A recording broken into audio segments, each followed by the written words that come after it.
கர்த்தருடைய வார்த்தைக்கு கடந்து போவோம்.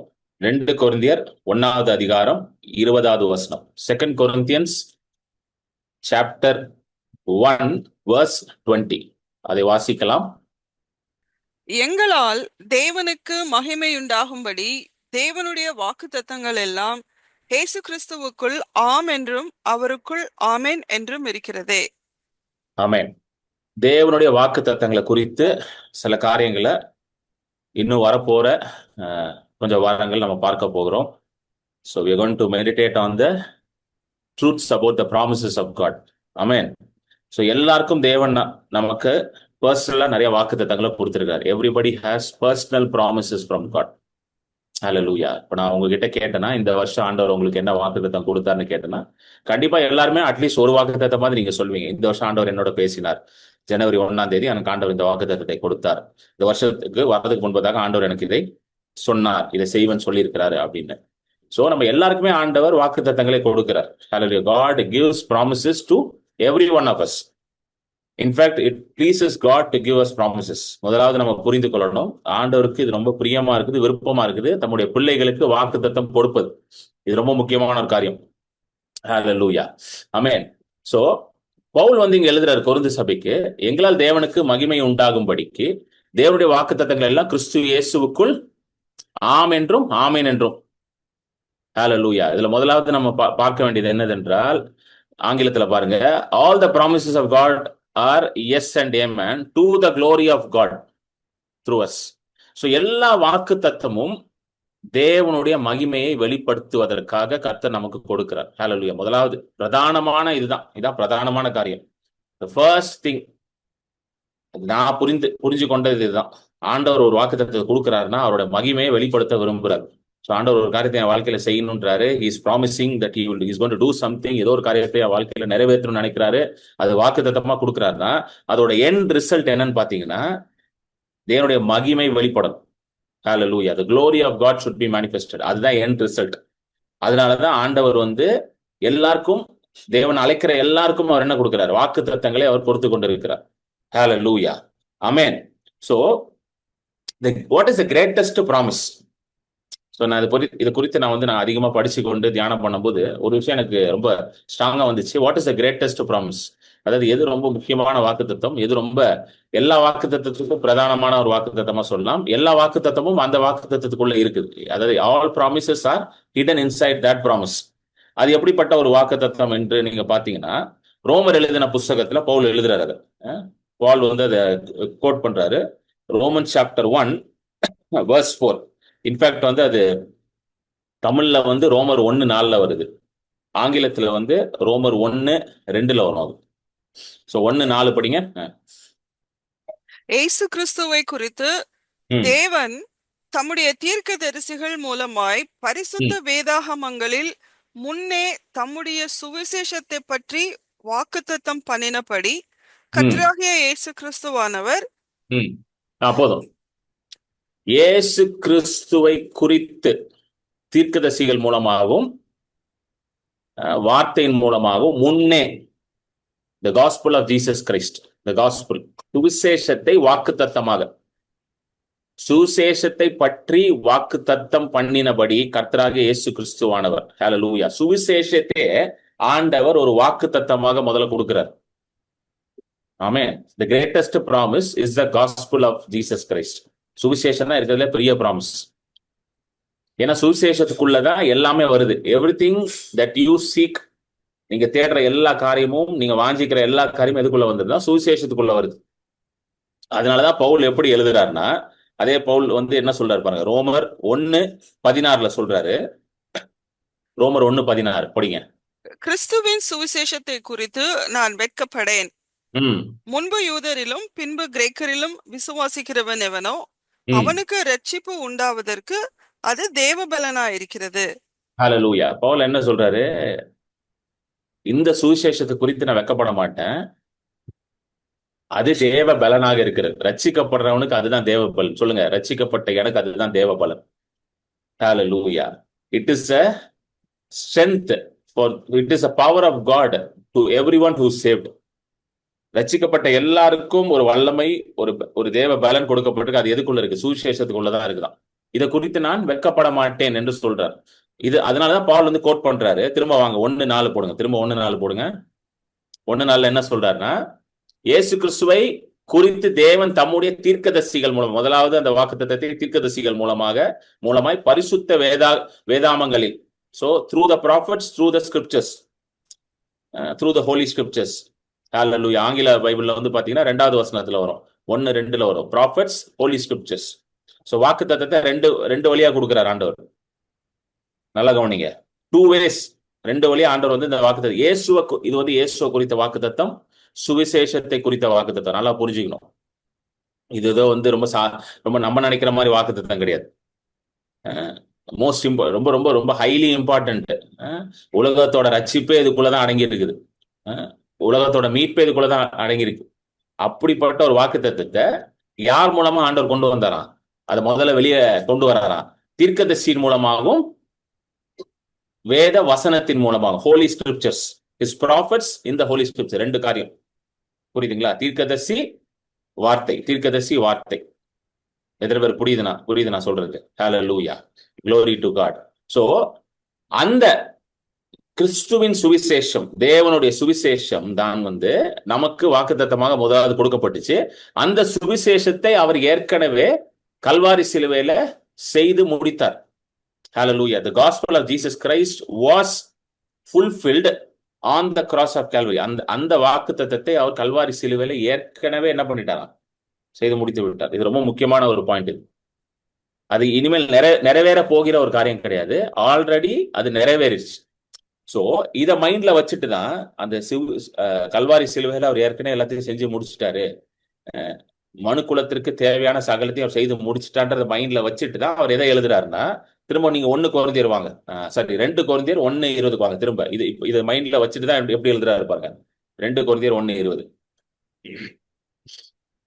எங்களால் தேவனுக்கு மகிமை உண்டாகும்படி தேவனுடைய வாக்குத்தத்தங்கள் எல்லாம் இயேசு கிறிஸ்துவுக்குள் ஆம் என்றும் அவருக்குள் ஆமென் என்றும் இருக்கிறதே. For all promise of God in him are yes and in him amen. இருக்கிறதே. ரைட் நவ் சொல்லுங்க, எல்லா வாக்குத்தத்தமும் கிறிஸ்து இயேசுக்குள்ள உங்களுக்கு ஆல்ரெடி இருக்கிறதே. சொல்லுங்க, இருக்கிறதே. ஹalleluya, இருக்கிறதே. இது முதல்ல நம்ம புரிஞ்சுக்கணும். இருக்கிறதே. உங்களுக்கு ஆண்டவர் எத்தனை வாக்குத்தத்தம் கொடுத்திருந்தாலும் அது எல்லாம் கிறிஸ்து இயேசுக்குள்ள ஏற்கனவே டெபாசிட் பண்ணி வச்சிருக்கிறார். It is already deposited in Christ Jesus. Already அதுக்குள்ளதான் இருக்குது. அதை புதுசா உண்டாக்க போறது இல்ல, அது ஏற்கனவே அவர் கிறிஸ்து இயேசுக்குள்ள அதை வைத்து விட்டார். ஏன்னா கிறிஸ்து இயேசு அந்த வாக்குத்தத்தங்களுக்காக அவர் என்ன பண்ணார்? சிலுவையில ஒரு பெரிய விலைக்கிரயம் கொடுத்து ரத்தத்தை சிந்தி சகலத்தையும் சம்பாதிச்சு வச்சிருக்கிறார். சோ எல்லாம் உள்ள இருக்குது. சொல்லுங்க, இருக்குது. எல்லாம் உள்ள இருக்குது. சொல்லுங்க, எல்லாம் உள்ள இருக்குது. இது ரொம்ப முக்கியமான ஒரு பாயிண்ட். ஹalleluya. இது இருக்குதுன்னு தெரியலனா, நல்லா கவனிங்க, இது இருக்குதுன்னு தெரியலனா நம்ம எப்பவுமே எப்படி இருப்போம்னா, எப்படியாவது கெஞ்சி கூத்தாடி போராடி அழுது வாக்குத்தத்தத்தை வாங்கிடணும். இதே மென்டாலிட்டியில தான் ஓடும். புரியுங்களா? எப்படியாவது அழுது கெஞ்சி என்ன பண்ணிடணும்? ஆண்டவர்ட்ட இருந்து இந்த வாக்குத்தத்தத்தை எல்லாம் வாங்கிடணும். எத்தனை பேருக்கு புரியுது நான் சொல்றது? கரெக்டா இல்லையா? சில பேருக்கு புரிஞ்சிருச்சு. எப்படியாவது ஆண்டவரே, எப்படியாவது ஆண்டவரே அப்படின்னு சொல்லி கெஞ்சி ஆண்டவரோட மனசை மாத்தி, ஆண்டவர் வந்து என் மேல கோபமா இருக்காரு, அவர் கோபத்தை எப்படியா தீர்த்து அவர் மனசை மாத்தி அவர் மூட மாத்தி நான் வாங்கிடுறோம் அப்படின்ற ஒரு மனப்பான்மை நிறைய பேருக்கு இருக்கு. கிடையாது, அப்படி கிடையவே கிடையாது. ஆண்டவர் மனம் இறங்கினாலதான் வாக்குத்தத்தம் நமக்கு கொடுக்கப்பட்டிருக்கு. ஹalleluya. அவர் மனசு எப்பயோ மாறிடுச்சு. சிலுவையிலே அவர் மனசு மாறிடுச்சு. இயேசு அனுப்புனார்ல, அன்னைக்கு அவருக்கு மனசு மாறிடுச்சு. புதுசாலாம் மனசு மாற வேண்டாம். ஹalleluya. மனம் மாறினாலதான் இயேசுவை அனுப்புறார். இதுக்கு ஒரு நல்ல உதாரணம் ஒண்ணு காட்டுறேன் உங்களுக்கு. ஆண்டவருடைய மனசு எப்படிப்பட்ட மனசுன்றதுக்கு ஒரு நல்ல உதாரணம் ஒண்ணு கொடுக்குறேன் உங்களுக்கு. வாங்க, யாத்திராகமும் 2வது அதிகாரம். நேற்று இரவு ஜெபத்துல நான் சொல்லியிருந்தேன், அதாவது 1 கொரிந்தியர் 10 வந்து பாத்தீங்கன்னா, அது திரும்ப ஒரு வாட்டி பார்த்துருவோம். 1 கொரிந்தியர் 10 போட்டு விஜய் அதை பார்த்துட்டு அதுக்கப்புறம் நம்ம போவோம். 1 கொரிந்தியர் 10 1 2 3 4 படிங்க சிஸ்டர். 1 Corinthians 10:1-4. எஸ். இப்படி இருக்க சகோதரரே, நீங்கள் எவைகளை அறிய வேண்டும் என்றிருக்கிறேன் என்றால், ம், நம்முடைய பிதாக்கள் எல்லாரும் மேகத்துக்கு கீழாய் இருந்தார்கள். எல்லாரும் சமுத்திரத்தின் வழியாய் நடந்து வந்தார்கள். எல்லாரும் மோசேக்குள்ளாக மேகத்தினாலும் சமுத்திரத்தினாலும் ஞான ஸ்நானம் பண்ணப்பட்டார்கள். எல்லாரும் ஒரே ஞான போஜனத்தை புசித்தார்கள். எல்லாரும் ஒரே ஞான பானத்தை குடித்தார்கள். எப்படியெனில் அவர்களோட கூட சென்ற ஞான கன்மலையின் தண்ணீரை குடித்தார்கள். அந்த கன்மலை கிறிஸ்துவே. அந்த கண்மலை கிறிஸ்துவே. ஓகே, அடுத்தது வந்து 11, அதே அதிகாரத்துல 11, 11th verse. இவைகளெல்லாம் திருஷ்டாந்தங்களாக அவர்களுக்கு சம்பவித்தது. ம், உலகத்தின் முடிவு காலத்தில் உள்ள நமக்கு எச்சரிப்பு உண்டாகும்படி எழுதப்பட்டும் இருக்கிறது. ஹalleluya. ஸோ இதெல்லாம் நமக்காக எழுதப்பட்டிருக்கு. இவைகள் எல்லாம் நமக்கு திஷ்டாங்கங்களாக, எக்ஸாம்பிள்ஸ். சொல்லுங்க, எக்ஸாம்பிள். எச்சரிப்பு நமக்கு ஒரு எக்ஸாம்பிள், இது ஒரு எடுத்துக்காட்டு, ஒரு எச்சரிப்புக்காக இதெல்லாம் நமக்கு எழுதப்பட்டிருக்கான். ஸோ பழைய ஏற்பாட்டில் இருக்கிற எல்லா காரியமும் இதை ஒரு எச்சரிப்பா எடுத்துக்கொள்ளணும், நம்ம ஒரு எடுத்துக்காட்டா எடுத்துக்கொள்ளணும். அதுல இருந்து சில காரியங்கள்ல, சில ஆவிக்குரிய காரியங்களை ஆண்டவர் இன்றைக்கும் நமக்கு என்ன பண்ணிட்டு இருக்காரு, போதித்து கொண்டிருக்காரு. அதனால old testament is very important. சொல்லுங்க, பழைய ஏற்பாடு ரொம்ப முக்கியம். அதை அப்படியே எடுத்து அப்ளை பண்ண முடியாது, ஆனா அதுக்குள்ள வந்து நமக்கு எடுத்துக்காட்டுகள் இருக்கு. ஹalleluya. எச்சரிப்புகள் இருக்கு. இந்த இந்த இஸ்ரேல் ஜனங்கள் வந்து வெளியே வராங்க. இது நேற்று நான் நைட் ப்ரேயர்ல நிறைய பேசினேன், அதனால அதை ரொம்ப டீட்டெயிலா பேசுவோம். வெளியே வராங்க, வெளியே வந்து பாத்தீங்கன்னா ஆண்டவர் சொல்றாரு, வாங்க அதை பார்த்துருவோம் அவங்ககிட்ட. ஸோ அவங்க வந்து எகிப்துல இருந்து வெளியே வந்தது வந்து பாவத்திலிருந்து வெளியே வந்ததுக்கு ஒரு அடையாளம், ரட்சிப்புக்கு அடையாளம். ஆஹ் செங்கடல் வழியாக சென்று மேக ஸ்தம்பத்தின் வழியாக வந்தது வந்து ஞானஸ்தானத்திற்கு அடையாளம். இதுதான் 1 Corinthians 10 முதல் 4 வருஷத்துல படிச்சோம். Baptised in the under the cloud in Moses. மோசேயின் ஞானஸ்தானம் அது வந்து செங்கடல் வழியாக வந்து மேகத்தின் வழியாக போனது வந்து மோசேயின் மூலமாக அவர்கள் பெற்ற ஞானஸ்தானம். இன்றைக்கு இயேசுவின் மூலமாக நம்ம ஞானஸ்தானம் பெற்றிருக்கிறோம், பரிசுத்த ஆவி ஞானஸ்தானத்தை பெற்றிருக்கிறோம். ஸோ இது எல்லாமே என்னதான் இருக்குது, நமக்கு ஒரு எடுத்துக்காட்டு, எக்ஸாம்பிளா இருக்குது, திருஷ்டாண்டங்கள். ஸோ எகிப்துல இருந்து வந்தது பாவத்திலிருந்து வெளியே வந்தது. ரத்தம் தெளிக்கப்படுதுல, 10வது வாதை ரத்தம், அது இயேசுவின் ரத்தத்தை குறிக்குது. ஸோ ரத்தம் தெளிக்கப்பட்டனும் விடுதலை வருது. அதுக்கப்புறம் நேரம் அவங்க எங்க போறாங்க, வாக்கு தத்தம் பண்ணப்பட்ட நல்ல தேசத்துக்கு போறாங்க. ஹalleluya. So salvation is to set you free from the oppression and the bondage of sin and lead you into the abundant life that Jesus has died for you. Hallelujah. So ரட்சிப்பு என்பது என்னது? பிசாசு பாவத்தின் மூலமாக உங்களை ஒரு அடிமை வாழ்க்கையில வச்சிருக்கிறான். அதுல இருந்து உங்களை விடுதலையாக்கி ஆண்டவர் வைத்திருக்கிற உங்களுக்காக சுதந்திரித்து கிறிஸ்து இயேசுவின் ரத்தத்தின் மூலமாக ஏற்படுத்தின பரிபூர்ண வாழ்க்கைக்குள்ள உங்களை கொண்டு போறது. இதுதான் வந்து ரட்சிப்பு பண்ணுது. இதுதான் ஆண்டவர் வந்து வாக்குத்தத்தமா கொடுக்குறார். ஸோ இதோட பேட்டர்னை வந்து நீங்க பழைய ஏற்பாடுல பார்க்கலாம். ரொம்ப அழகா எழுதியிருக்கோம் பழைய ஏற்பாடுல. வாங்க யாத்ராகமம் 2வது அதிகாரம் 8வது வசனம். சாரி, யாத்ரா 3:8, 3:8, எக்ஸோடஸ் 3:8 போடுங்க. அவர்களை எகிப்தியரின் கைக்கு விடுதலையாக்கவும் அவர்களை அந்த தேசத்திலிருந்து நீக்கி கானானியரும் ஏத்தியரும் எமோரியரும் பெரிசியரும் ஏவியரும் எபூசியரும் இருக்கிற இடமாகிய பாலும் தேனும் ஓடுகிற நலமும் விசாலமுமான தேசத்தில் கொண்டு போய் சேர்க்கவும் இறங்கினேன். இது ரொம்ப ஃபர்ஸ்ட் பாயிண்ட், நல்லா புரிஞ்சுக்கணும். இறங்கினேன் இங்கிலீஷ்ல எப்படி போட்டிருக்கு? So I have come down. இறங்கினேன். இது ரொம்ப முக்கியமான பாயிண்ட். இயேசு இறங்கி வந்தாரா? உங்களுக்கும் எனக்கும் ரட்சிப்பை உண்டாக்குவதற்காக இயேசு இறங்கி வந்தார். பரலோகத்திலிருந்து இறங்கி வந்தார். He came down. யோவான் 3:16, God so loved the world he sent his son.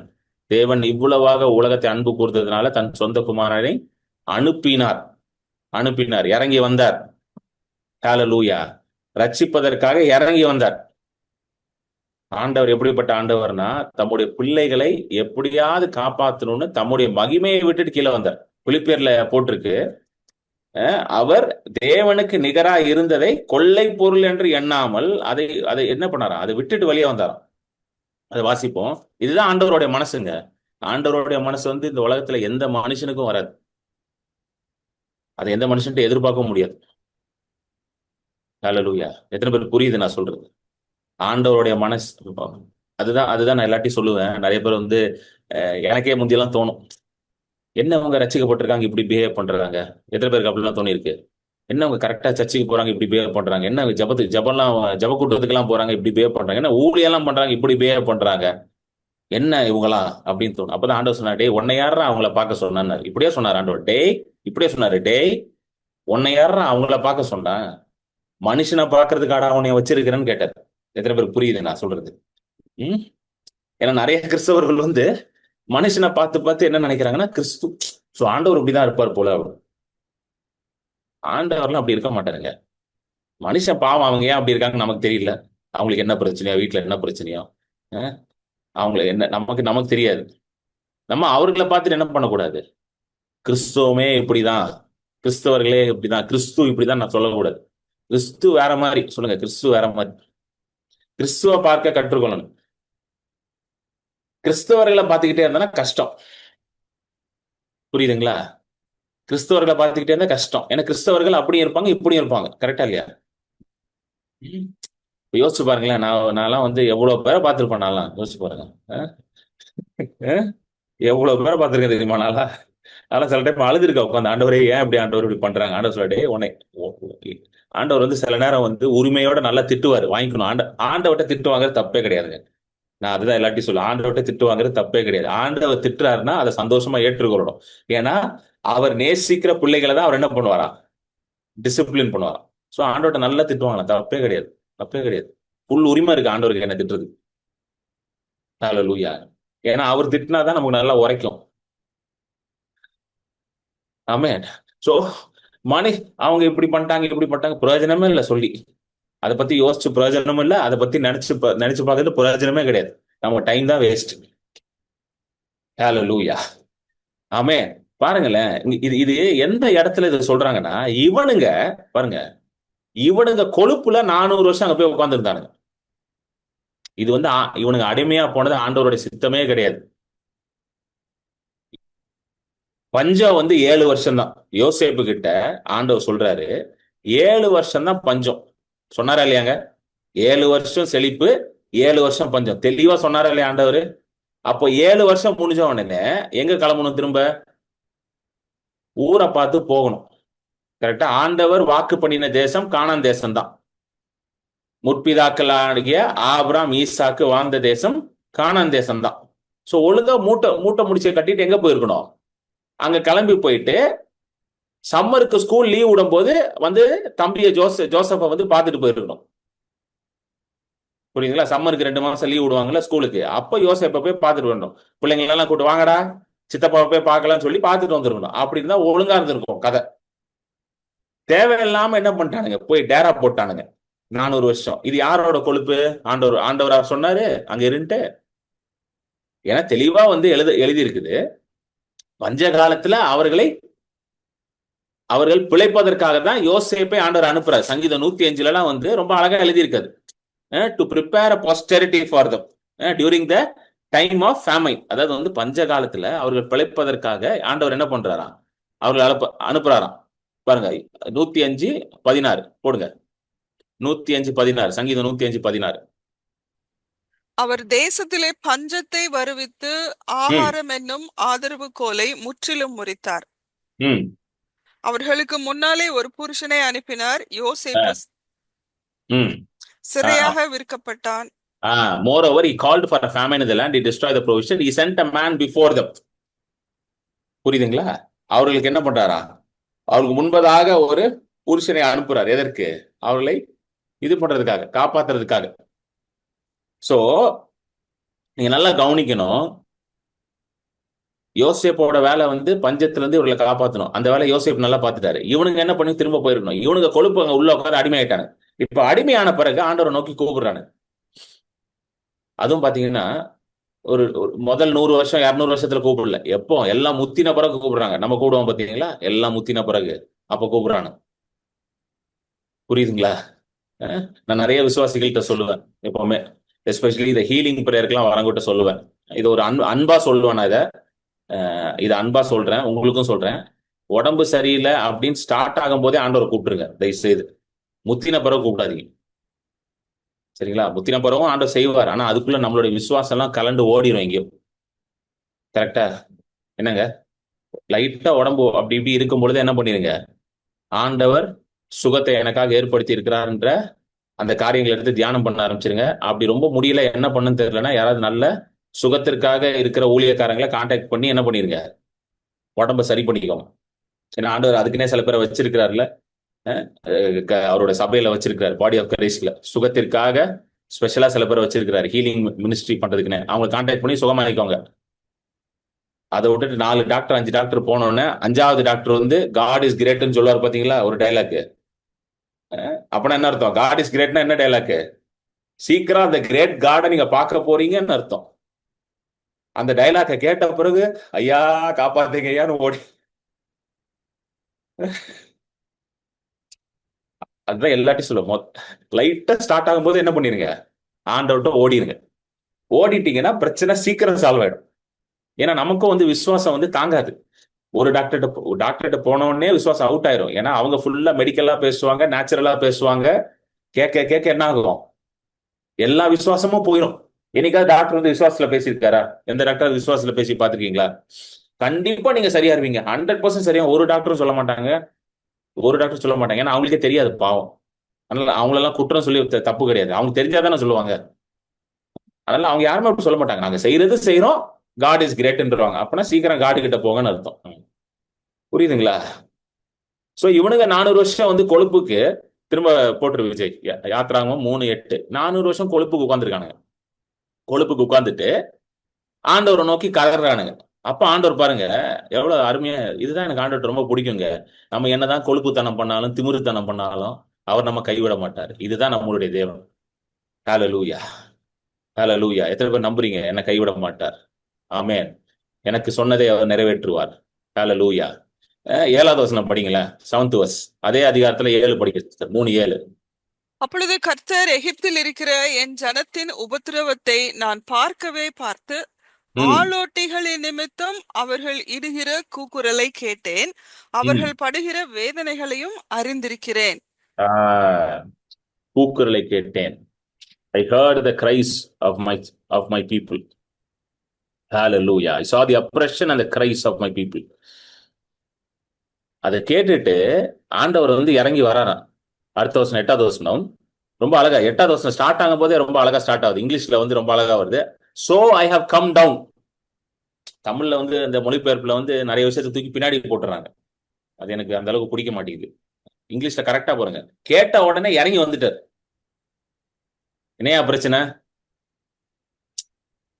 நீங்க போவீங்களா இல்லையாங்க? உங்க உங்க நீங்க இருக்கிறீங்க, இப்படிங்க நான் இப்ப 3வது மாடியில இருக்கிறேன் அபார்ட்மெண்ட்ல. கீழே என் பிள்ளைங்க விளாண்டுட்டு இருக்காங்கன்னு வச்சுக்கோங்க. ஒரு சத்தம் கேட்குது, அப்பா அப்படின்னு ஏதோ சைக்கிள் ஓட்டும் போது ஏதோ சத்தம் கேட்குது.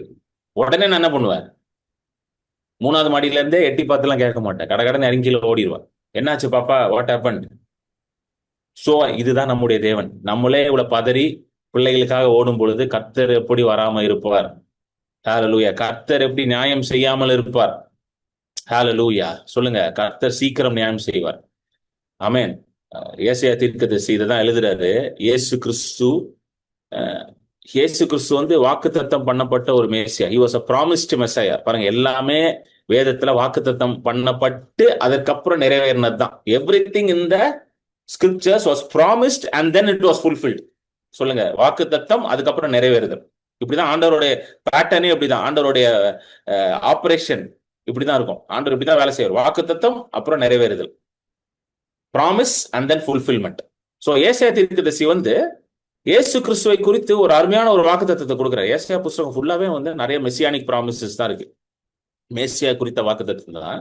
அதுல ஒண்ணு வந்து ரொம்ப அருமையானது, எனக்கு ரொம்ப பிடிச்சது. எப்பவுமே ரொம்ப பயமா இருந்தீங்கன்னா எப்பவுமே இதை படிங்க, இந்த இந்த இதை படிங்க, இந்த அதிகாரத்தை படிங்க. 35, ஏசாயா 35, 35ல வந்து 3 படிங்க. 35:3 படிங்க சிஸ்டர். ஓகே. தளர்ந்த கைகளை திடப்படுத்தி ம், தள்ளாடுகிற முழங்கால்களை பலப்படுத்துங்கள். ம். அடுத்தது. மனம் பதறுகிறவர்களை பார்த்து நீங்கள் பயப்படாதிருங்கள், திடன் கொள்ளுங்கள். இதோ ம், உங்கள் தேவன் நீதியை சரி கட்டவும் உங்கள் தேவன் பதிலளிக்கவும் வருவார். அவர் வந்து உங்களை ரட்சிப்பார் என்று சொல்லுங்கள். அப்பொழுது இத சொன்ன பிறகு என்ன நடக்குமா பாருங்க. ஏசாயா தீர்க்கதரிசி சொல்றாரு, தளர்ந்த கைகளை திடப்படுத்துங்கள், தள்ளாடும் முழங்கால்களை பலப்படுத்துங்கள். மனம் பதறாங்க, அப்பனா பயப்படுறவங்களை பார்த்து இதைதாங்க சொல்லணும். நீங்க பயமா இருக்கா? கர்த்தர் இதை சொல்றாரு. இன்னைக்கு எத்தனை பேர் பயப்படுறீங்க? ஐயோ இந்த வருஷம் என்ன ஆகும் தெரியலையே, பயம் இருக்குதா? சில பேருக்கு வருஷம் ஸ்டார்டிங்ல பயம் வந்துருச்சு. ஆண்டவர் சொல்றாரு, வருஷம் ஸ்டார்டிங்ல பயம் வந்துருச்சு, இந்த வருஷம் எப்படி இருக்குன்னு தெரியல, போன வருஷத்தோட இந்த வருஷம் நல்லா இருக்குமா மோசமா இருக்குமா தெரியலையே. உங்களுக்கு தான் இந்த வருஷத்தை ஆண்டவர் சொல்றாரு. மனம் பதறீங்க, பயப்படுறீங்களா? உங்களை பார்த்து கர்த்தர் இன்னைக்கு சொல்றாரு, நீங்கள் பயப்படாதிருங்கள், திடங்கொள்ளுங்கள். இதோ உங்கள் தேவன் நீதியை சரி கட்டும், உங்கள் தேவன் பலன் அளிக்கும் வருவார், அவர் வந்து உங்களை ரட்சிப்பார் என்று சொல்லுங்கள். ஹல்லேலூயா. இதுதான் ஆண்டவர் உங்களுக்கு சொல்றார். உங்கள் தேவன் நீதியை சரி கட்டுவார் உங்க வாழ்க்கையில். ஹல்லேலூயா. ரெக்கம்பன்ஸ். ஹல்லேலூயா. பதில் அளிப்பார். ஹல்லேலூயா. உங்களுக்காக வழக்காடுவார் உங்கள் தேவன். உங்களுக்காக பழி வாங்குவார். அவர் இழந்ததெல்லாம் திரும்ப கொண்டு வருவார். ஹல்லேலூயா. உங்களை ரட்சிப்பார். ஹல்லேலூயா என்று உங்களை பார்த்து நான் இன்றைக்கு சொல்லுகிறேன். இதுதான் கர்த்தர் உங்களை பார்த்து இன்னைக்கு சொல்றார். Hallelujah. glory to God. Amen. So பயப்படுறவங்களை பார்த்து இதை சொல்லு. ஏசாயா எழுதுறாரு, பயப்படுறியா? உன்னை பார்த்து நான் இதை பேசுறேன். அப்பொழுது என்ன நடக்குமா பாருங்க. சரிங்க, பாருங்க. பயப்படுறவனை பார்த்து பயப்படாதே, தேவன் உன்னை ரட்சிப்பான்னு சொன்னா என்ன நடக்குது பாருங்க. அடுத்தது அதோட பை ப்ராடக்ட் பாருங்க, ரிசல்ட்டை பாருங்க. 5வது வசனத்தை பாருங்க, போடுங்க டக்குன்னு. அப்பொழுது குருடரின் ஆ, கண்கள் திறக்கப்பட்டு ம். செவிடரின் செவிகள் திறவுண்டு போ. குருடர்கள் கண்ணு திறக்குமா, செவிடரின் காது திறக்குமா. ஹல்லேலூயா. அடுத்தது 6வது வசனம். அப்பொழுது முடவன் மானை ம். போல் குதிப்பான், ஊமையன் நாவும் கெம்பீரிக்கும். வனாந்திரத்திலே தண்ணீர்களும் கடுவெளியிலே ஆறுகளும் ஆ, பாய்ந்தோடும். முடவன் குதிப்பானா, ஊமை பேசுவானா, வனாந்திரத்திலே தண்ணீர்கள் ஓடுமா. ஹல்லேலூயா. சொல்லுங்க, பயப்படாதே.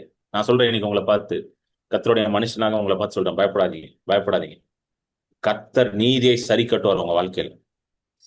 The vengeance of God will be revealed. திரும்ப போடு விஜய், 4வது வசனத்தை போடு. Vengeance of God ஆங்கிலத்தில் ரொம்ப அழகா போட்டிருக்கு. Behold, your God will come with vengeance.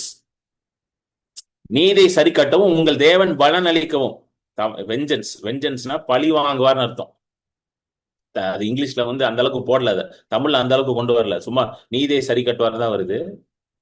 வெஞ்சன்ஸ்னா லிட்டரலா பழி வாங்குறது. பாத்திருக்கீங்க, சில பேர் சொல்லுவாங்க வெஞ்சன்ஸ் எடுப்பாங்க.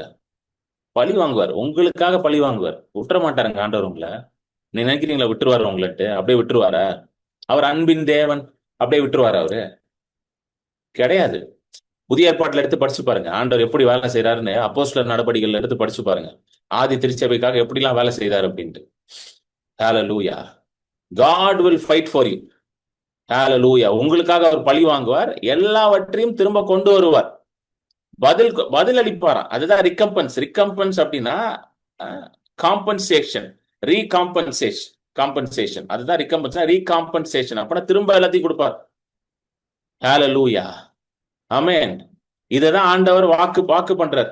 இதே வாக்கு தத்தத்தை தான் ஆண்டவர் யாருக்கு கொடுக்கிறாருன்னா இஸ்ரேல் ஜனங்களுக்கு கொடுக்கிறார். பயந்து போய் கதறிட்டு அழுதுகிட்டு இருக்காங்க. திரும்ப போடுங்க, யாத்திரா 3:7. 3:7 வந்து ஆண்டவர் சொல்லிட்டாரு, இவர்களுடைய பாடுகளை நான் பார்த்துட்டேன். I have seen the oppression. Yatra 3:7. அவருடைய அழுகுரலை கேட்டேன். ஹalleluya. அவங்க அழுறானுங்க, அதை கேட்டேன். அதனால என்ன பண்றாரு? அடுத்த வசனம், 8வது வசனம். 8வது வசனத்தை போடுங்க. So அவர்களை I have come down. So I have come down. இறங்கினேன். So I have come down. இறங்கினேன். இதை கேட்டு இறங்கி வரார். இறங்கி வந்து அடிமையா இருந்தவனுங்க நல்ல வாழ்க்கைய பார்க்கல. ஒருவேளை நல்ல சோறு கூட கிடையாது. வயிறு நிறைய சோறு சாப்பிட்டது இல்ல. நிம்மதியா படுத்து தூங்குனது கிடையாது. நாளைக்கு நான் உயிரோட இருப்பேனான்னு ஒரு நிச்சயம் கிடையாது அவனுக்கு.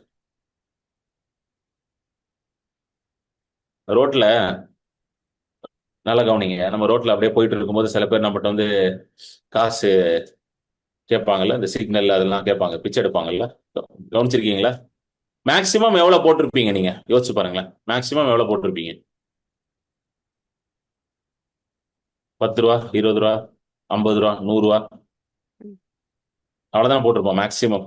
என்னங்க, யாரோ 1 லட்சம் போட்டிருக்கீங்களா? வேற 2 லட்சம் போட்டிருக்கீங்களா? இல்ல இல்ல, நான் இதுக்காகலாம் கேட்கல. 1 லட்சம் போட்டாதான் தேவனுக்கு புரியும் அப்படிலாம் சொல்லல. ஒரு எக்ஸாம்பிளுக்காக கேட்கறேன். யாராவது 1 லட்சம் போட்டு, நானே போடலைங்க, அதனால தான் சொல்றேன். 1 லட்சம் போட்டிருப்போமா? போட்டிருக்க மாட்டோம். 2 லட்சம் போட்டிருப்போம். 5 லட்சம் போட்டிருப்போம். 10 லட்சம் சான்ஸே இல்லை. ஒரு 10 ரூபா 20 ரூபா அவ்வளவுதான் போடுவோம். சோ இப்ப இவனுங்க வந்து எகிப்துல வந்து இவனுங்க ஆல்மோஸ்ட் பிச்சைக்கார மாதிரி தான் இருக்கானுங்க. இவனுக்கு வெளியே கொண்டு வந்தாலே போதும். இவங்களுக்கு ஒரு ஒரு இவனுங்க பண்ண அக்கிரமத்துக்கு இவங்களை வெளியே கூட்டிட்டு வந்தாலே போதும், இல்ல வயித்தை நிரப்பி விட்டாலே போதும். ஆனா ஆண்டவர் எப்படிப்பட்ட வாக்குத்தத்தத்தை கொடுக்கிறாருன்னா, அவர்களை எகிப்தியரின் கைக்கு விடுதலையாக்கவும் அவர்களை அந்த தேசத்திலிருந்து நீக்கி, நல்லா கவனிக்கணும், ஃபர்ஸ்ட் என்னதை விடுதலையாக்கி அங்கிருந்து வெளியே கொண்டு வந்து, தேசத்திலிருந்து நீக்கி, அதாவது அடிமைத்தனத்திலிருந்து வெளியே கொண்டு வந்து சுயாதீனர்களா மாத்தணும். அவங்களுக்கு ஃப்ரீ மேன். ஃபர்ஸ்ட் என்ன பண்ணணும்? விடுதலை கொடுக்கணும். கொடுத்துட்டு அங்கேயே வைக்க கூடாது, வெளியே கொண்டு வரணும், இடத்தையே மாத்தணும். ஏன்னா எகிப்து வந்து அடிமைக்கு அடையாளமா இருக்குது. வெளியே கொண்டு வந்து எங்க கொண்டு போய் உட்கார வைக்க போறாராம்? கானானியரும் எத்தியரும் எமோரியரும் பெரேசியரும் ஏவியரும் எபூசியரும் இருக்கின்ற இடமாகிய பாலும் தேனும் ஓடுகிற நலமும் விசாலமுமான தேசத்தில் கொண்டு போய் சேர்க்கவும். ஹல்லேலூயா. அறவயிறு கூட சாப்பிடாத ஆட்களுக்கு, நிம்மதியா படுத்து தூங்காத ஒரு ஆட்களுக்கு, அடுத்த நாள் உயிரோட இருப்பனான்னு கூட ஒரு நிச்சயம் இல்லாத ஒரு ஆட்களுக்கு எதை கொடுக்கிறாராம்? பாலும் தேனும் நலமும் விசாலமான தேசத்தில். கொஞ்சம் ஓவரா தானே இருக்கு, என்னங்க? கொஞ்சம் ஓவரா இருக்கா? இல்ல இல்ல, எப்படி இருக்கு உங்களுக்கு? எப்படி தோணுது உங்களுக்கு? பாலும் தேனும் ஓடுமா? ஓடுன்னு என்ன அர்த்தம்? லிட்டரலா பால் குடிச்சு, அதாவது எல்லாமே வந்து அப்படியே, எப்படி சொல்றது, எல்லாமே வந்து தேவைக்கு அதிகமா இருக்கணும். இப்படிப்பட்ட இடத்துலதான் அவன் வெயிட் பண்ற. இதுதான் தேவனுடைய வாக்கு தத்தங்கள். This is the promise of God. இந்த ப்ராமிஸ் தான் காஸ்பிள்குள்ள இருக்குது.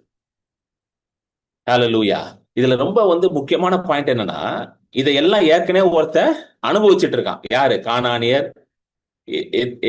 எத்தியரும் எமோரியரும் பெரேசியரும் ஏவியரும் எபூசியரும். இது ஒரு கும்பல்.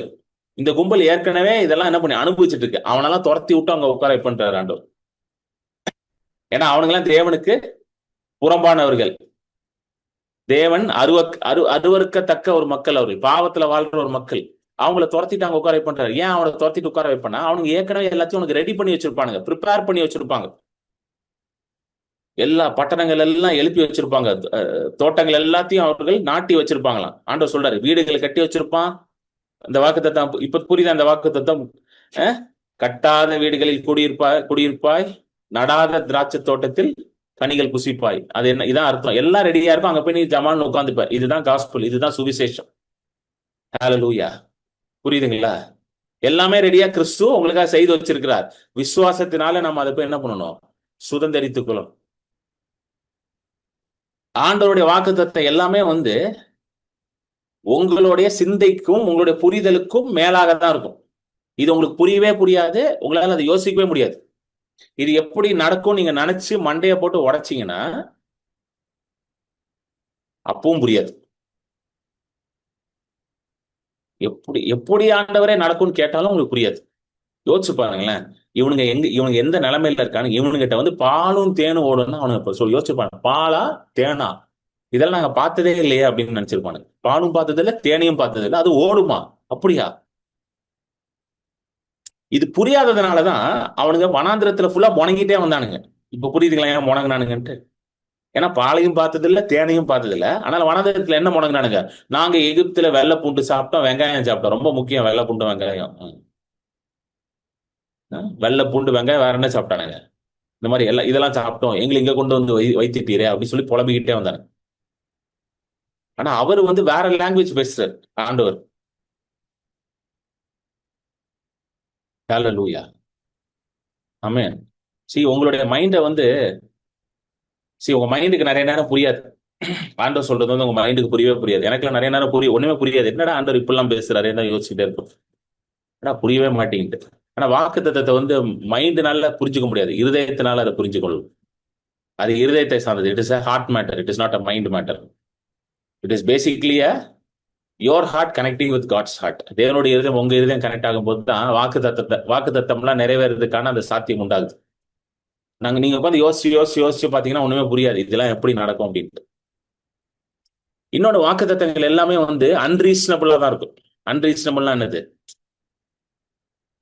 இப்ப நம்ம வந்து வாக்கு தத்தங்களை கொடுக்குறோம்னு வச்சுக்கோங்களேன். நம்ம வந்து வாக்கு தத்தங்களை கொடுக்குறோம் அப்படின்னா நம்ம கெப்பாசிட்டிக்கு ஏற்ற மாதிரி தான் கொடுப்போம், இல்ல அந்த மனுஷனோட கெப்பாசிட்டிக்கு ஏற்ற மாதிரி தான் கொடுப்போம். கரெக்டா? ஒரு மனுஷனுக்கு வந்து ஒரு ப்ராமிஸ் கொடுக்குறோம், ஒரு மனுஷனுக்கு அது எப்படி கொடுப்போம்? அவரோட கெப்பாசிட்டிக்கு ஏற்ற மாதிரி தான் கொடுப்போம்ல. இவருக்கு இது போதுங்க, கரெக்டா இல்லையா? இவருக்கு இது போதும், அவர் கெப்பாசிட்டி அவ்வளவுதான், அப்படிதான் கொடுப்போம்.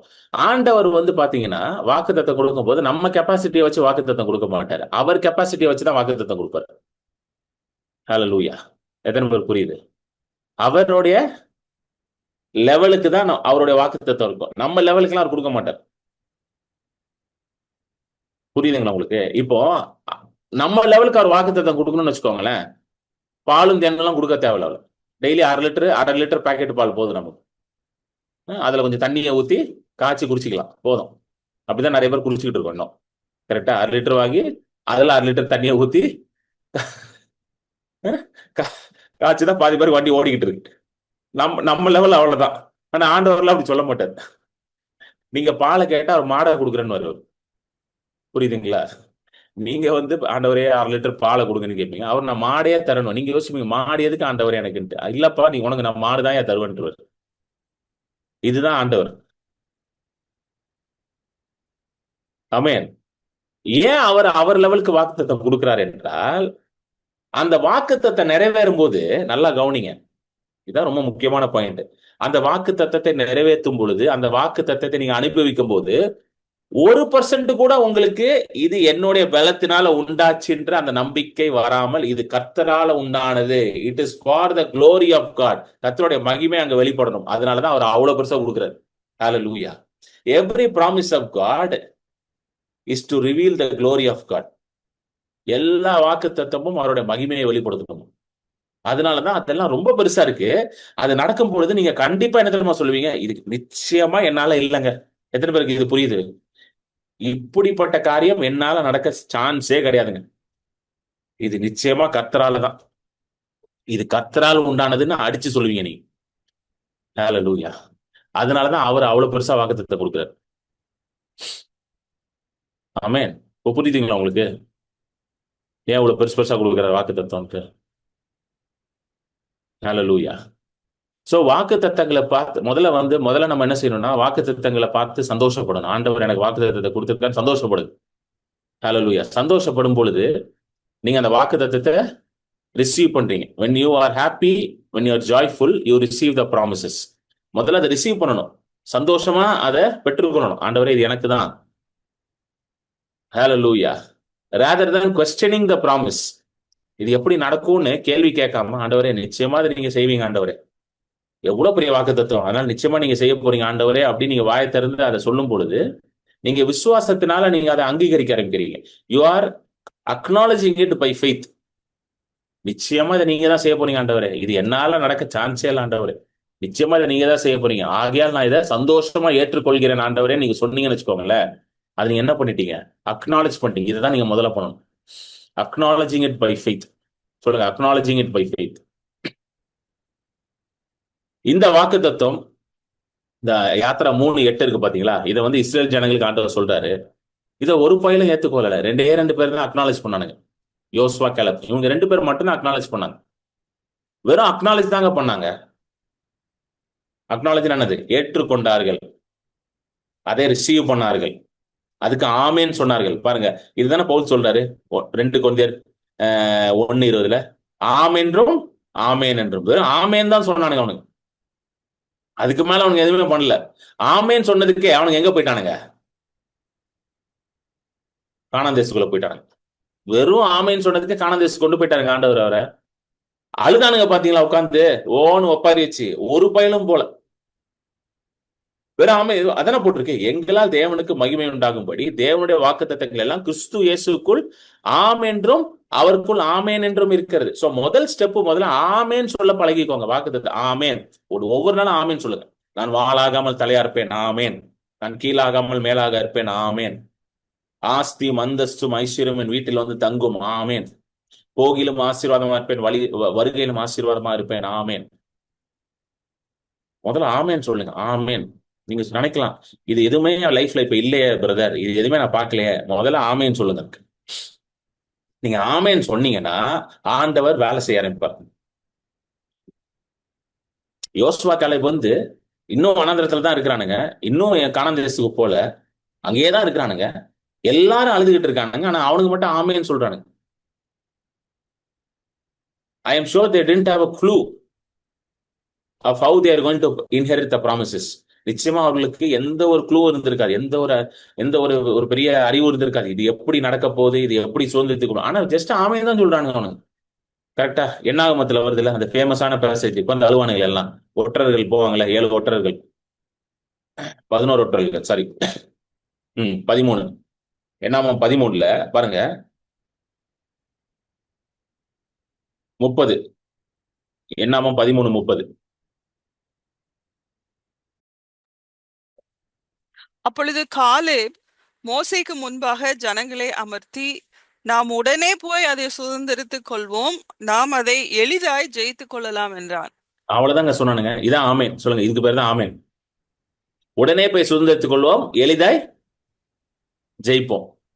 Immediately we will take possession, we will overcome them, we are well able to overcome them. அவங்களுக்கு ஏதாவது ஸ்ட்ராட்டஜி இருந்துச்சா? கிடையாது. ஏதாவது பிளான் ஆண்டவர் கொடுத்தாரா எப்படி சண்டை போடணும்னு? கிடையாது. எதுவுமே கிடையாது. எப்படி அவனுங்க தைரியமா இதை பேசினானுங்க? எப்படி பேசினானுங்க தைரியமா? எப்படிங்க பேசினானுங்க? 13 போடுங்க. 13:1-2 படிங்க. அதே 13:1-2 எப்படி பேசினானுங்க? ஆண்டவர் என்ன சொல்றாரு?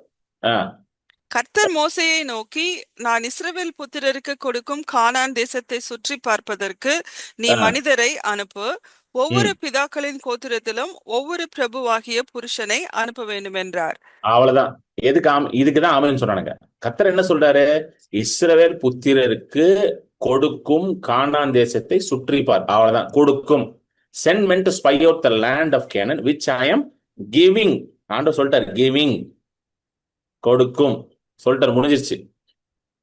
சொல்லிட்டாருன்னா அவங்க தெளிவா இருக்கானுங்க. அவர் சொன்னதுதான். இதுக்கப்புறம் அவர் திரும்ப போக மாட்டாரு. He will not go back on his word. ஆண்டவர் தம்முடைய வார்த்தையை சொல்லிவிட்டு அதை செய்யாம இருக்க மாட்டார்ன்றது தெளிவா தெரிஞ்சிருச்சு அவங்களுக்கு. இதுதான், இந்த தெளிவும் இந்த அறிவும் தான் நமக்கு வேணும். இந்த வெளிப்பாடு தான் வேணும் நமக்கு. அவர் சொன்னா செய்வார். அதுதான் சொல்லல, மனுஷனை பார்த்துட்டு தேவன் இப்படிதான் சொல்லி தயவு செய்து முடிவு பண்ணாதீங்க. அதனாலதான் சொன்ன முதலே, மற்ற கிறிஸ்தவர்களை பார்த்துட்டு, மற்ற மனிதர்களை பார்த்துட்டு, இவன கிறிஸ்தவன், இவன் இப்படி இருக்கிறான் அப்படின்னு தேவனை இது பண்ணக்கூடாது. ஏங்க தேவன் வேற மாதிரிங்க. தேவன் வேற லெவல். அவருடைய நன்மையெல்லாம் புரிஞ்சு கொள்ளவே முடியாது நம்மளால. அவருடைய நன்மையெல்லாம் வாழ்நாள் எல்லாம் அவரை சேவித்தாலும் அவர் நன்மையை நம்மளால புரிந்து கொள்ள முடியாது. அந்த அளவுக்கு நல்லவர் அவர், அந்த அளவுக்கு உண்மை உள்ளவர்.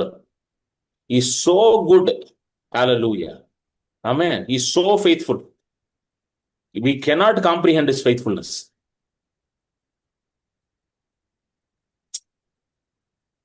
Amen. So இந்த ஒரு ஸ்டேட்மெண்ட் புரிஞ்சிருச்சு. இந்த ஒரு ஸ்டேட்மெண்ட் புரிஞ்சு உடனே ஆமேன்னு சொல்லிட்டாரு காலேப். சுதந்திரித்துக் கொள்வோம், எளிதாய் ஜெயிப்போம். முடிஞ்சு போய் சொல்லுங்க, என் எல்லாம் சொல்லுங்க இப்ப வாய் திறந்து. என்னுடைய எல்லா வாக்கு தத்தத்தையும் நான் சுதந்திரித்துக் கொள்வேன், எளிதாய் ஜெயிப்பேன்.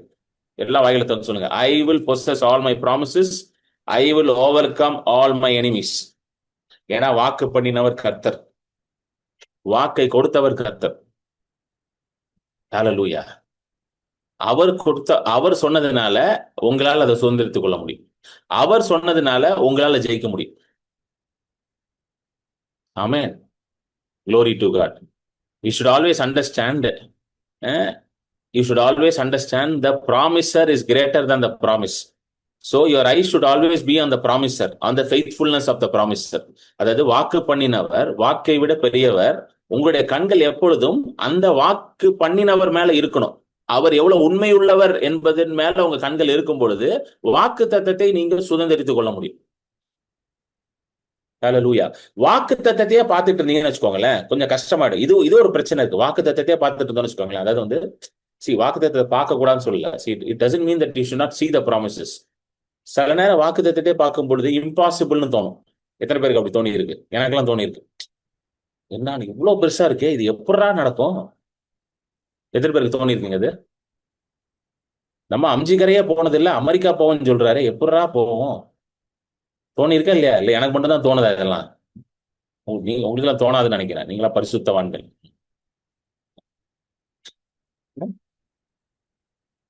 அதனால அதனாலதான் கண்களை யார் மேல வைக்கணும்? அவர் மேல வைக்கணும். கண்களை அவர் மேல வைக்கணும். வாக்கு தத்தத்தின் மேலேயே வச்சுட்டு இருந்தாலும் பிரச்சனை தான். ஏன்னா வாக்கு தத்தம் ரொம்ப பெருசா இருக்கு. நம்ம ஸ்டேட்டஸ்க்கு மேல இருக்கு, நம்மளுடைய லெவலுக்கு மேல இருக்கு. நம்ம நம்மளுக்கு நம்மளே இப்போ எல்லாருமே நம்ம மைண்ட்ல வந்து நம்ம ஸ்டேட்டஸ் ஒண்ணு வச்சிருக்கோம். கரெக்டா இல்லையா? நம்ம ஸ்டேட்டஸ் இவ்வளவுதாங்க. எத்தனை பேர் அப்படி யோசிச்சிருக்கீங்க? நம்ம ஸ்டேட்டஸ் இவ்வளவுதாங்க. சாப்பிட போகும்போது கூட ஹோட்டல்ல போவோம்ல, எப்படி ஹோட்டல் செலக்ட் பண்ணுவீங்க தெரியுமா? கரெக்டா சொல்லுங்க. நம்ம ஸ்டேட்டஸ் இவ்வளவுதான் சொல்லி அந்த ஹோட்டல் போவீங்க. கரெக்டா இல்லையாங்க? நம்ம லெவல் இவ்வளவுதான். கரெக்டா? இப்போ ஒரு எக்ஸாம்பிள் சொல்றேன். இப்ப நானே சாப்பிடணும்னு போனோன்னே எடுத்த உடனே என் மைண்ட்ல என்ன வர மாட்டேங்குது? சாப்பிட போகணுமா, சரி வாமா டைரக்டா நம்ம எங்க போலாம், தாஜுக்கு போலாமா வா, அப்படின்னு தோண மாட்டேங்குது எடுத்த உடனே. தோணுது? அப்படி தோண மாட்டேங்குது அப்படி எடுத்த உடனே. கரெக்டா இல்லையா? தோண மாட்டேங்குது. ஏன்னா நம்ம என்ன முடிவு பண்றோம், நம்ம ஸ்டேட்டஸ்க்குலாம் அது தேவையா என்னங்க? அப்படின்னு தான் நம்ம வச்சிருக்கிறோம். ஸோ அதனால நம்ம என்ன பண்றோம், நம்ம ஸ்டேட்டஸ்க்கு ஏற்ற மாதிரி ஒரு தலப்பா கட்டோ ஒரு உருமா கட்டோ அங்க போய் உட்காந்துருக்கோம். நம்ம தப்பா சொல்லல, தலப்பா கட்டு போறதெல்லாம் தப்பாலாம் சொல்லல. ஆனா நம்ம தோன்றதே அப்படிதான் தோணுது. சரவண போகணும், அப்படி ரொம்ப ஸ்டேட்டஸ் குறைஞ்சிருச்சுன்னா கையேந்தி போகணும், அப்படி போயிடுறோம். சோ நம்ம மனசுல நம்ம ஒன்று செட் பண்ணி வச்சிருக்கோம். கரெக்டா? இதான் என் ஸ்டேட்டஸ். எத்தனை பேர் புரியுது? நான் சொல்றது புரியுதாங்களா? You're able to understand. இதான் என் லெவல், இதான் என் ஸ்டேட்டஸ். இப்போ இததான் ஆண்டவர் வந்து நம்ம மனசுல கதை உடைக்கணும்னு விரும்புறாரு. ஃபர்ஸ்ட் இது உடையணும். What is your status?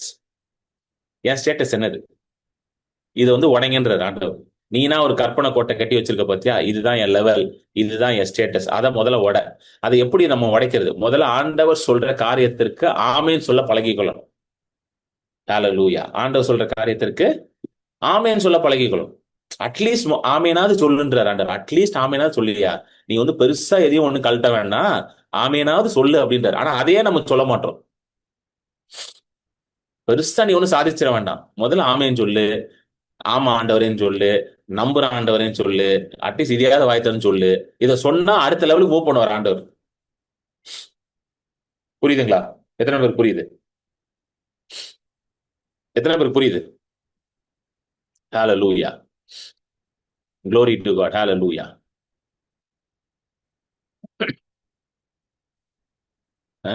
So இது ரொம்ப முக்கியம். அது இந்த ஆமேன்னு சொல்றது ரொம்ப முக்கியம். இன்னையில இருந்து நீங்க என்ன பண்றீங்கன்னா, வாக்குத்தத்தம் எல்லாம் எடுத்து வச்சுக்கோங்க.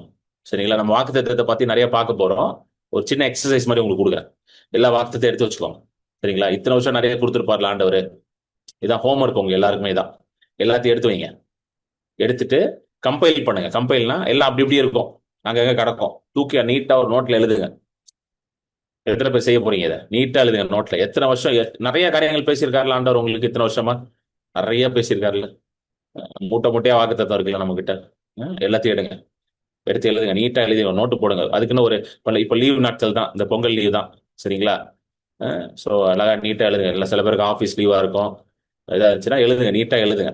எழுதிட்டு எதுவும் பெருசா நீங்க பண்ணாதீங்க. எழுதிட்டு ஆமேன்னு சொல்லுங்க ஒவ்வொன்றுக்கா. முதல்ல ஒவ்வொன்றுக்கா என்ன பண்ணுங்க? ஆமேன், ஆமேன், ஆமேன், ஆமேன், ஆமேன். முதல்ல ஆமேன்னு சொல்லுவோம். ஆமேன் சொன்னா அடுத்த அடுத்த ஸ்டெப்புக்கு ஆண்டவர் மூவ் பண்ணி கொண்டு போவார். ஹalleluya. யோசுவான் காலேபும் முதல்ல ஆமேன் தான் சொன்னாங்க. வேற ஏதாவது பண்ணாங்களா? கத்தி தூக்கிட்டு போனாங்களா? பாருங்க, அந்த இடத்துல என்ன சொல்றாருன்னா, காலேப் வந்து சுதந்திரித்துக் கொள்வோம், அவர்களே எளிதாய் ஜெயிப்போம். சொன்ன உடனே கத்தி தூக்கிட்டு போனானுங்களா? சொல்லுங்க. கத்தி தூக்கிட்டு போனானுங்க? சுதந்திரித்துக் கொள்வோம், எளிதா ஜெயிப்போம், வாங்க எல்லாம் கத்தியை தூக்குங்க, எல்லாம் கோடாலியை தூக்குங்க, ஈட்டியை தூக்குங்கன்னு கிளம்புனானுங்களா? அப்படியா கிளம்புனாங்களா? சாமியே ஏசப்போ, சாமியே ஏசப்போன்னு கிளம்பிட்டானுங்களா? கத்திக்கிட்டு எல்லாரும் அல்லே லூயா அல்லே. அதெல்லாம் ஒண்ணும் பண்ணல. வெறும் ஆமேன் தான் சொன்னானுங்க. வெறும் வெறும் ஆமேன் தான், ஆமேன் தான் சொன்னானுங்க முதல்ல. ஆண்டவர் அதுதான் முதல்ல எதிர்பார்க்கிறாரு. நீ நீ நீ முதல்ல ஓகே சொல்லுன்றாரு. முதல்ல முதல்ல என்ன சொல்லுன்றாரு? முதல்ல நீ ஓகே சொல்லுடா அப்படின்றாரு. கரெக்டா இல்லையா? திருமணத்துல என்ன சொல்லுவாங்கன்னா, ரெண்டு பேரும் திருமணம் பண்ண வைக்கும் போது முதல்ல ஓகே கேட்பாங்க. இவரை கல்யாணம் பண்ணது ஓகேவா? அது எனக்கு என்ன புரியல, எனக்கு என்னன்ட்டு. அங்கேயா ஓகே கேட்பாங்க? கரெக்டா தாலி கட்ட போது ஓகே கேட்பாங்க? ஓகே இல்லாம தான் தாலி கட்ட வந்துட்டாங்களா? Do you wish to take this man as your husband? Yes. அங்கேயே கேட்பாங்க. ஏமா அதெல்லாம் வீட்லயே கேட்டு வரணுமா? இப்ப நான்லாம் இந்த கல்யாணம் நடத்தினா அதெல்லாம் மாத்தலான் இருக்கேன். திருமணங்கள் நடத்தினா ஏன் திருமணம் முடிஞ்சிருச்சு, அதனால மாத்த முடியாது. அடுத்து நான் எதாவது நடத்தும் இது வரைக்கும் எந்த திருமணம் நடத்தல. நடத்தும் போது மாத்தலான் இருக்கேன். அதெல்லாம் வீட்லயே கேட்டு வரணும் ஓகேவா இல்லையான்ட்டு. லாஸ்ட் மினிட்ல do you wish to marry this man, உடனே அந்த அந்த அந்த மாப்பிள்ளை பார்த்து do you wish to marry this woman. Okay.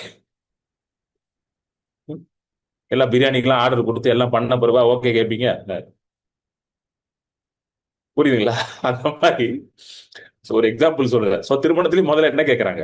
Last சான்ஸா? பாத்தீங்களா? அட்மின் போடுறான் தப்பிக்கிறதுக்கு லாஸ்ட் சான்ஸ். சோ சோ முதல்ல என்ன பண்ணும்? ஓகே. முதல்ல என்ன ஓகே ஓகே சொல்லுன்றார் ஆண்டவர். முதல்ல ஓகே சொல்லு அப்படின்றார். எத்தனை பேர் ஓகே சொல்ல போறீங்க ஆண்டவருக்கு? எத்தனை பேர் ஆமேன்னு சொல்ல போறீங்க? எல்லாத்துக்கும் முதல்ல ஆமேன்னு சொல்லுங்க போதும். டெய்லி உட்காந்து ஆமேன்னு சொல்லுங்க. டெய்லி எழுதி வைங்க. டெய்லி எடுத்துக்கோங்க. இது ஒரு எக்ஸசைஸா எடுத்துக்கோங்க. ஒரு ஹோம்ஒர்க்கா எடுத்துக்கோங்க. சரிங்களா? எடுத்து எழுதுங்க. நீட்டா ஒரு நோட் ஒன்று போட்டுக்கோங்க. அழகா ஒரு நோட் ஒன்று போட்டுக்கோங்க. பொறுமையா உட்காந்து இன்னைக்கு நைட்டு முடிஞ்சிடும். இப்போ மீட்டிங் முடிஞ்சிடும் ஒரு 10 நிமிஷத்துல. முடிஞ்சோடனே நீட்டா எடுத்துக்கோங்க. எழுதி நீட்டா எழுதுங்க. ஒவ்வொன்றா எழுதுங்க. பொறுமையா எழுதி வச்சு ஆமேன் ஆமேன் டெய்லி அதை படிச்சுட்டு ஆமேன்னு சொல்லுங்க. ஹalleluya. இப்ப ஆண்டவர் உங்களுக்கு வீடு கொடுப்பேன்னு சொல்லியிருக்காருன்னா எழுதுங்க. கட்டாத வீடுகளில் குடியிருப்பாய். ஆமேன். கட்டாத டெய்லி ஆமேன்னு சொல்லுங்க. நான் சொல்றேன், சீக்கிரம் வீடு வாங்கிடுவீங்க. சீக்கிரம் வீடு வாங்கிடுவீங்க. ரொம்ப நாள்லாம் ஆகாது. சீக்கிரம் வாங்கிடுவீங்க. நீங்க ஆமேன் ஒவ்வொரு வாட்டியும் ஆமேன் சொல்ல சொல்ல ஒவ்வொரு செங்கல் அடிக்கிட்டு இருக்கீங்கன்னு அர்த்தம். ஹalleluya. ஏன் ஆண்டவருக்கு யோசாவும் காலேபும் ரொம்ப பிடிச்சிருந்துச்சு? ஏன் ஏன் ரொம்ப பிடிச்சிருந்துச்சுன்னா, அவனுக்கு ஆண்டவர் சொன்னதுக்கெல்லாம் ஆமேன் தான் சொன்னானுங்களே தவிர வேற எதுவுமே பண்ணல பெருசா. அவனுங்க என்ன சொன்னாலும் ஆமேன்றுவாங்க. உடனே என்ன சொன்னாலும் ஓகேன்றவானுங்க. அவ்வளவுதான். கரெக்டா? வேற எதுவும் பெருசா அவனுக்கு ஒன்றும் பெருசாலாம் ஒன்றும் பண்ணல. அவனுக்கு கேள்வியே கேட்க மாட்டாங்க. ஆண்டவர் என்ன சொன்னாங்க? போய் யோசுவாட்ட சொல்றாரு, 7 தடவை சுத்தி வா. 7ஆம் நாள் 7 தடவை சுத்தி வா எரிகோ மதில விழுன்னாரு. ஆமேன்ட்டான். முடிஞ்சு போச்சு. அது எப்படி ஆண்டவரே விழும்? அது எவ்வளவு ஹைட்டு, இது எவ்வளவு பிரெத்து, அதெல்லாம் பேசவே இல்லை பாருங்க அவன். என்ன ஆண்டவரே கதவு காதுல பூ சுத்துறீங்க? அஹ்? மோசஸ்னா நம்புவாரு. நான்லாம் நம்ப முடியாது. மோசஸை ஏமாத்தி வச்சிருந்தீங்க நீங்க, என்னையெல்லாம் ஏமாத்த முடியாது அப்படி சொன்னா அவன்.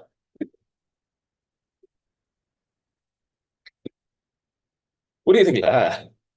நம்ம அப்படிதான் பேசிட்டு இருக்கோம் ஆண்டவர். ஆண்டவர் அது எப்படி ஆண்டவரே நடக்கும்? நடக்காத ஆண்டவர். என்ன ஆண்டவரே பேசுறீங்க? நடக்கிறத பேசுங்க ஆண்டவர். நிறைய பேர் ஆண்டவருக்கே ஐடியா கொடுக்குற ஆளுங்கள்லாம் இருக்கிறாங்க.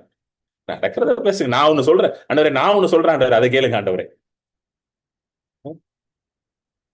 நான் ஒண்ணு சொல்றேன், அதை கேளுங்க. புரியுதுங்களா? உங்க ஆமையனுக்கு பயங்கர பயங்கர வல்லமை இருக்குங்க. உங்களோட ஆமையனுக்கு பயங்கர வல்லமை இருக்கு. ஆண்டவர் சொல்றாரு இன்னைக்கு, your amen has great powers. ஆமைன்றதை நம்ம ரொம்ப நார்மல் ஆக்கிட்டோம்ல ஆமையனை. இல்ல, ஒரு நார்மல் வேர்டுங்க. ஒரு ஃபில்லர் ஃபில்லர் மாதிரி ஆக்கிட்டாங்க ஆமேன். இன்ஃபேக்ட் பிரசங்கம் பண்ணும்போது நடுவுல ஆமேன் ஆமேன் ஆமேன்றது ஒரு ஃபில்லர் மாதிரி ஆயிடுச்சு. ஆக்சுவலி ஆமேன்றது இட்ஸ் வெரி வெரி பவர்ஃபுல். அப்படியே ஆகட்டும். ஆமேன் என்னது? அப்படியே ஆகட்டும்னு அர்த்தம். Let it be. Let it be as it is. அது அப்படியே ஆகட்டும். ஹalleluya. வாளாகாமல் தலையா இருப்பேன் ஆமேன் சொன்னீங்கன்னா அப்படியே ஆகட்டும்னு அர்த்தம். Name of Jesus is amen. Yes. அப்படியே வாளாகாமல் தலையா இருப்பேன்றதுக்கு நீங்க ஆமேன் சொன்னீங்கன்னா அப்படியே ஆகுமாங்க. சொல்லுங்க, அப்படியே ஆகும். அப்படின்னா நீங்க வால்ல இருந்து அப்படியே தலையா மாறிடுவீங்க. எத்தனை பேருக்கு ஆசையா இருக்கு வால்ல இருந்து தலையாகணும்னு? கீழாகாமல் மேலா இருப்பேன் ஆமேன்னு சொல்லிக்கிட்டே இருந்தீங்கன்னா அப்படியே ஆகுமா. கீழ இருந்து அப்படியே மேல போயிருவீங்க. எத்தனை பேருக்கு ஆசையா இருக்கு அப்படியே மேல போறதுக்கு? கீழ இருந்து அப்படியே உங்க ஸ்டேட்டஸ் உயருமா? அப்படியே ஸ்டேட்டஸ் உயருமா? எத்தனை பேருக்கு ஆசையா இருக்குங்க? இதெல்லாம் கேட்கும் போதே நல்லா இருக்குல்ல இதெல்லாம்? அப்படியே நடக்குமாங்க. அதுதான் ஆமேனா. ஹalleluya. அதுதான் பவர் ஆஃப் ஏமன். ஹalleluya. இந்த ஆமேனை போட்டு போட்டு போட்டே யோசுவாவும் காலேபும் வாக்கு தத்தங்க எல்லாத்தையும் சுதந்திரிச்சிட்டாங்க. வெறும் ஆமேன் போட்டு போட்டே. கவனிச்சு பாத்தீங்களா? வெறும் ஆமேன் போட்டே சுதந்திரிச்சிட்டாங்க எல்லாத்தையும். என்ன சொன்னாலும் ஆமேன் தான். யோசுவாவும் காலேபும் வந்து பாத்தீங்கன்னா ஆண்டவர் எது சொன்னாலும் ஆமேன் சொல்லிடுவாங்க. இதை பண்ணுவேன் ஆமேன், அதை பண்ணுவேன் ஆமேன், எல்லாத்துக்கும் ஆமேன் ஆமேன் ஆமேன் ஆமேன் ஆமேன் ஆமேன்னு வந்துருச்சு. இதை தான் நீங்க சொன்னோம். இதுதான் ஆண்டவர் உங்ககிட்டயும் சொல்றாரு. will you just say amen to my word? இத பாருங்க, யோசுவா வந்து சாட்சி சொல்றாரு. யோசுவா 23வது அதிகாரம். இதை படிச்சு நம்ம முடிச்சிருவோம். 23:14. யோசுவா 23:14. இதோ இன்று நான் பூலோகத்தார் எல்லாரும் போகிற வழியே போகிறேன்.